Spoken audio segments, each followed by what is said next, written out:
Today we're going to be doing a video manual on the Yamasaki YM50. This is on the 2001, 2002 and 2003 model. All of these were fuel injected.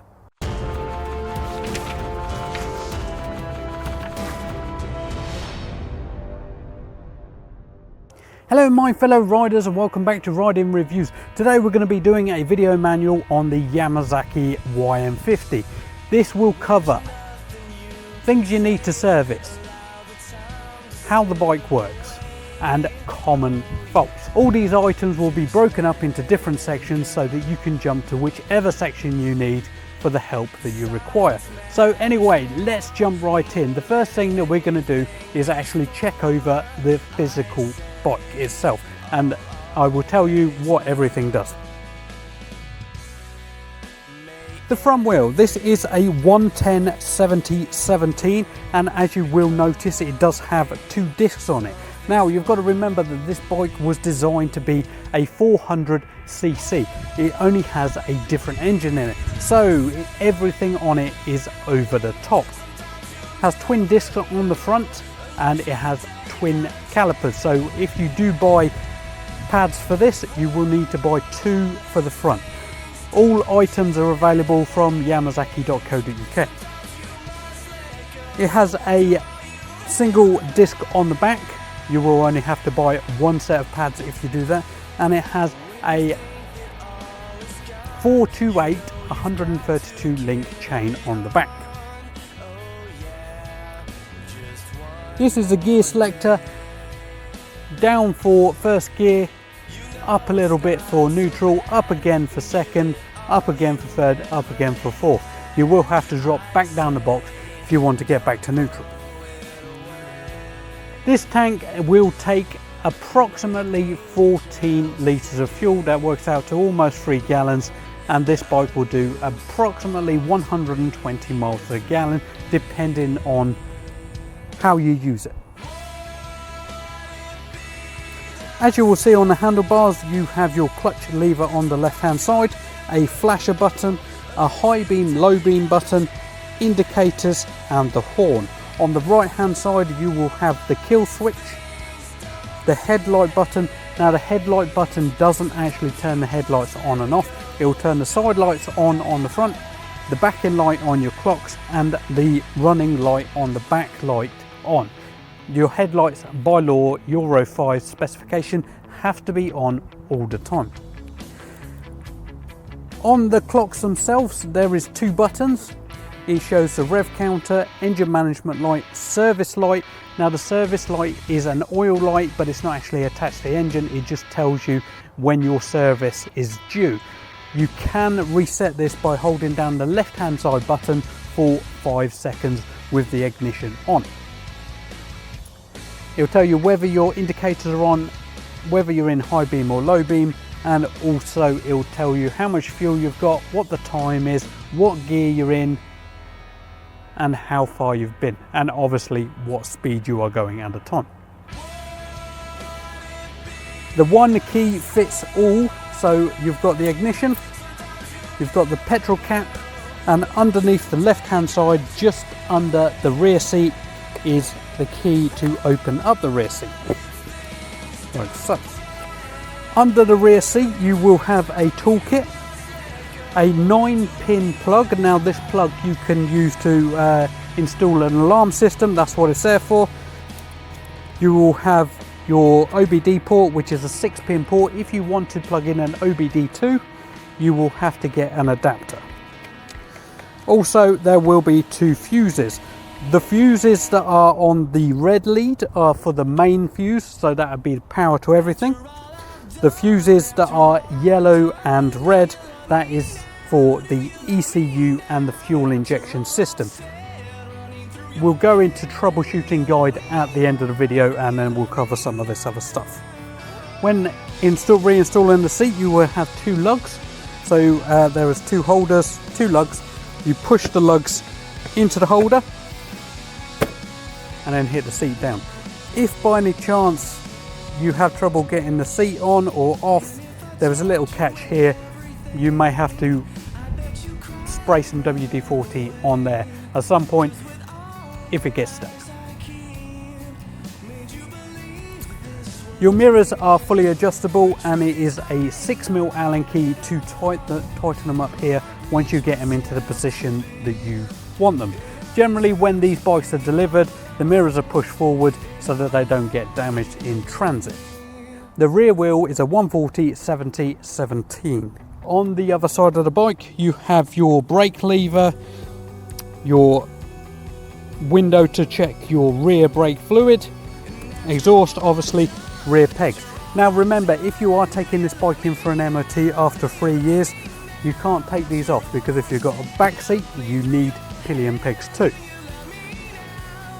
Here you will find another window for your front brakes to check your brake fluid. So that's it for going round the bike. Starting your motorcycle. Now when you come up to your motorcycle, it will be leaning on the side stand. To get on the bike, you lift your right leg over and just chuck it over the top of your bike. Lift it up with your left leg and push the side stand up. Put your foot on the rear brake and that will just stop it from moving backwards and forwards. Pull in the clutch lever, turn the ignition on, make sure that your side stand is up, your kill switch is in the correct position, the bike has finished priming, so buzzing, and the engine management light is illuminated on the dash. With your left hand, pull in the clutch. If you are in any other gear than neutral, your bike will not start unless you pull in the clutch. Pull the clutch in, press the start button, and it will go straight away.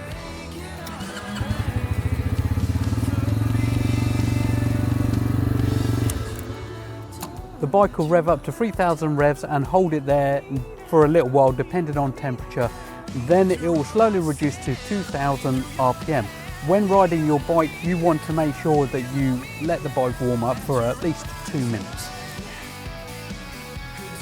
Servicing your bike, things you are going to need to do so. So you will need some DOT for brake fluid. Don't use DOT 3 or don't use DOT 5 because they're designed for different things. A CR7HS or a CR7HSA spark plug. 1 litre of semi-synthetic 10W40 oil. Some chain lube. It is your responsibility to adjust your chain in between services. If you don't, sometimes they can come off because they're not tight enough. So please ensure that you check your chain tension often. You should really just kick your chain every time you go out just to make sure. We have had it before where people haven't checked them and the chain will come off, and it doesn't matter what bike it is, Chinese, Japanese, Hercules, Touch-and-Ease. If you don't adjust your chain, it will come off. You will need a 17mm socket to open up the sump bunk to let the oil out. Now there is a 14mm bolt next to this. This is for the internal chain tension. Do not open this bolt. The one that you need to open is in the center of the bottom of the engine, and it is 17mm. Spark plug is a 16mm spanner. You can take it off with that. When tightening it up, don't over tighten it, and make sure that you do not cross thread it when installing it. To adjust the valves, you will need a 9mm spanner, a pair of mole grips or a valve adjuster, a feeler gauge that will be able to check for 0.04 of an inch,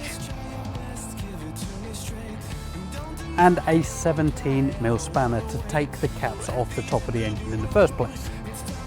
I do have another video that is linked in the description so that you can go and see how to adjust your valves yourself. But remember, within your warranty period, if you do any of the servicing yourself, you will invalidate your warranty. To adjust your chain, you will need two 24mm spanners, a 13mm spanner, and remember, when you are adjusting your chain, make sure you are doing it same tension on either side. So half turn this side, half turn this side. On the actual frame itself, there is an adjuster, and you can see within the lines whether they're the same on both sides. It is very important that you make sure that you bring your wheel back in line with the rest of the frame of the bike. For servicing purposes, that is all you are going to need. The strainer for this bike isn't changeable. It is internal in the engine, and if you want to change the filter in the airbox, it is a foam sheet. So if you want to change it, you go onto Amazon and you get a foam sheet replacement filter. You can take it out and clean it with filter cleaner. It'll help. Warranty. To keep your warranty within good stead, you need to service your bike at 500 kilometers, then 1500 kilometers, then an additional 1500 kilometers every time after that. So you have to, after your second service, is every 1500 kilometers or every 3 months. The end period on your warranty is 12 months or 6,000 kilometers. Remember, if you buy it from other places, Speedway, Tilly's, Biking Direct, you will need to follow their warranty processes. The warranty is run by the person you bought it off, not by the importer, not by the manufacturer.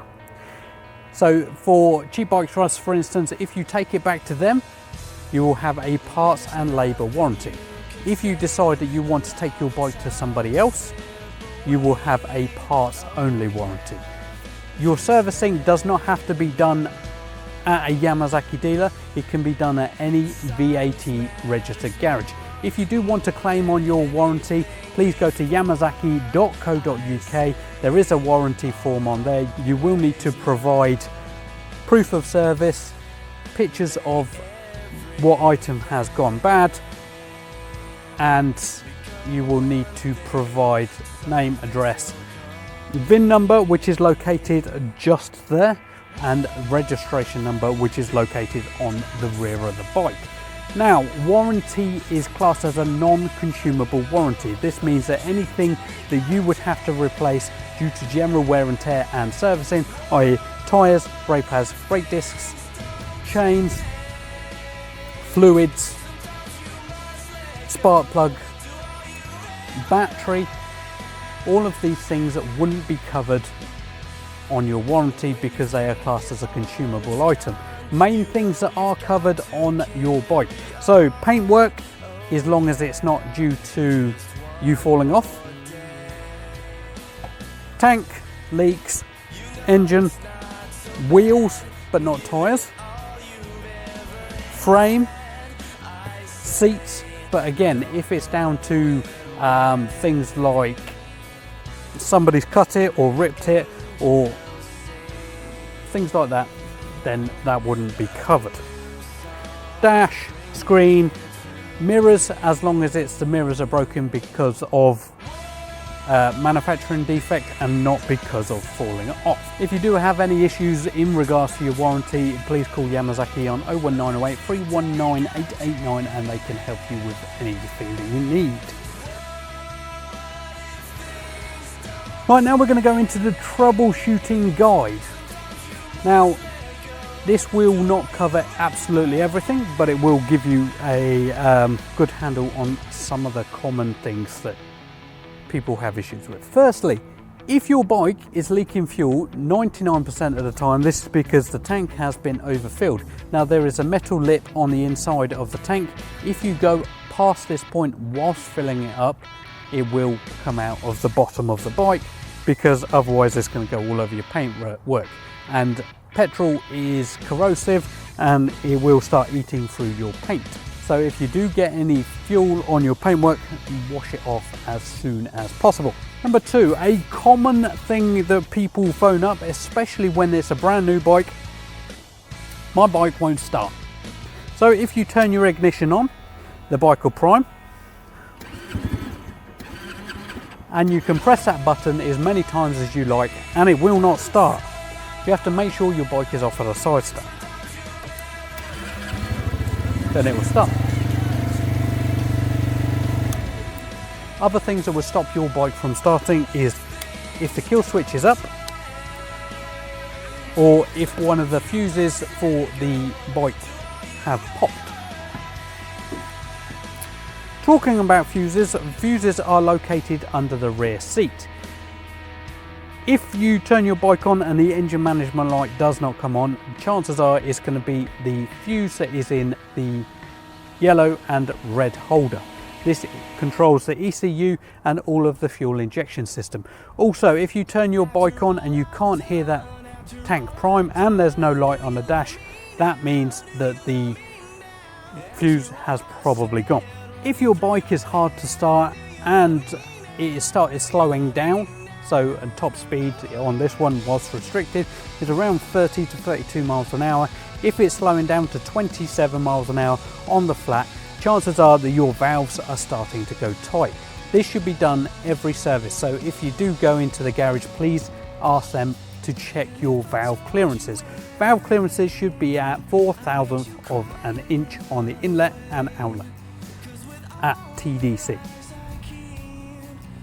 So if your bike is hard to start, it is sluggish, and when you're coming up to a junction after riding for a mile or so, it cuts out. These are all signs that your valves are going tight. Now, if you do not adjust your valves, after a while, it will destroy your engine. So make sure you get this done at every service. When you get on your bike, if you are on it, you're riding along and you can feel it wobbling a little bit. This generally means that the headstock bearing has gone tight and you need to loosen it off a little bit. So there is a lug underneath. Undo the 21mm bolt on the top and release this nut here. Sometimes you have to use a hammer and a chisel to turn it round anti-clockwise. Don't do it too much, because what you'll find is when you're going along, you'll be pulling the brakes and it'll be banging back and forth. You only need to really do it like half a turn. If you are in doubt, please get a mechanic to do it for you. Same with the servicing. You need your bike to be serviced by a mechanic for you to keep the warranty up. So please make sure you do that. Now, hopefully I've covered all the items that you need to know in your manual. If I haven't, please comment below and I will try my best to make a update. Thank you for watching my video. Hopefully you've learned something. If you have any questions, please comment below and I answer every single one. Remember, I have an online shop. If you want to support the channel, go check that out. But as always, ride safe.